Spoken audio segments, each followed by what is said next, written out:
the focus of our agenda is, as it must be, to restore parental choice and influence and to increase competition between schools.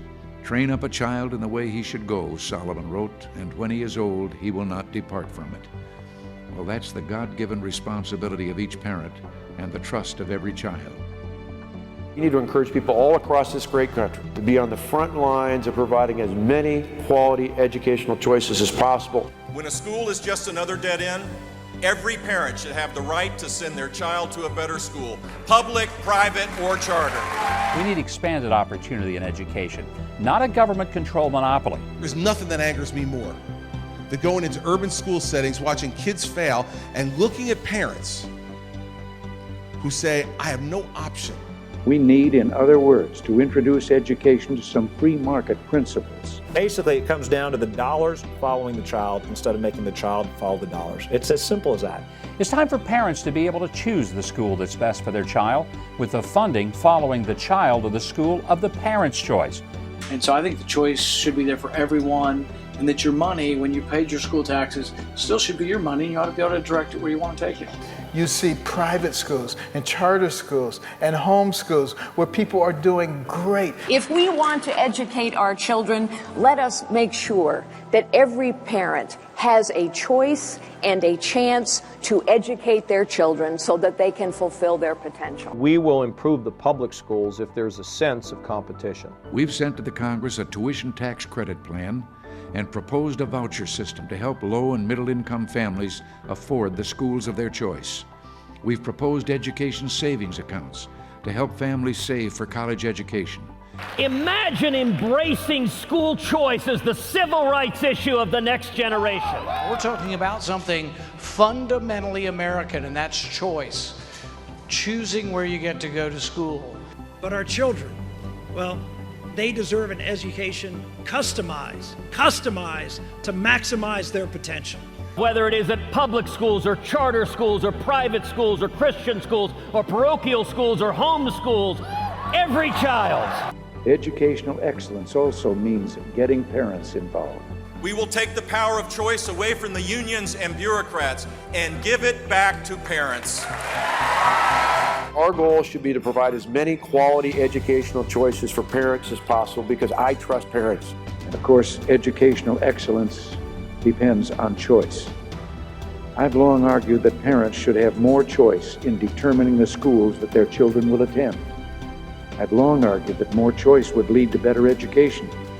If we remember that the family, not the government, is the most important institution in our society, and if we remember that all parents deserve to choose the education that's right for their children, then we will have a strong people and a strong nation.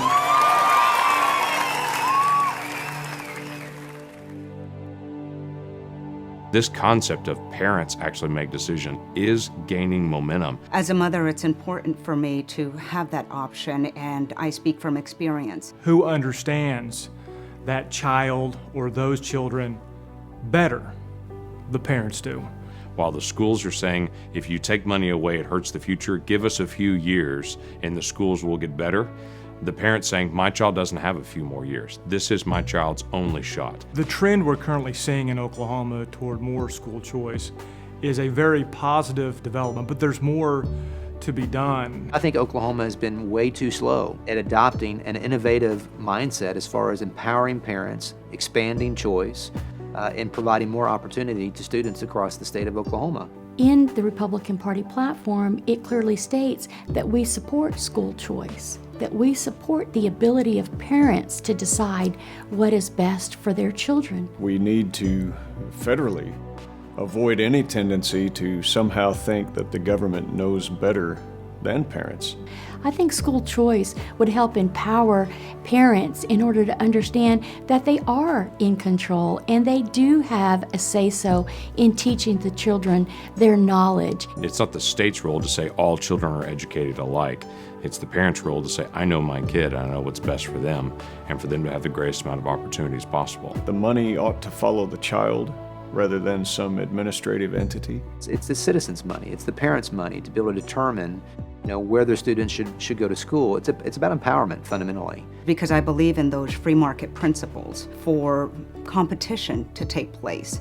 In America, that's how we thrive. Parents do have the moral right to determine the education course of their children. As a conservative, as a Republican, as a mother and a Christian, it's important for me and for others that are going through the situation to be able to have options. Why should a child be limited based upon geographical boundaries, arbitrary environmental conditions that keep them from achieving? When you have children that grow up in poverty and they're pigeonholed in terrible schools, and they're not allowed to walk from one school to the next because the government prohibits them from having the freedom to do so, that is a human rights issue. And the stress and the emotional setback that it puts, that you are leaving your children's education to your zip code, to your resources, or for many, just luck. We believe in freedom. We believe in empowerment. We believe in opportunity and educational opportunity. So let's choose a different path and make sure that we're innovative in how we deliver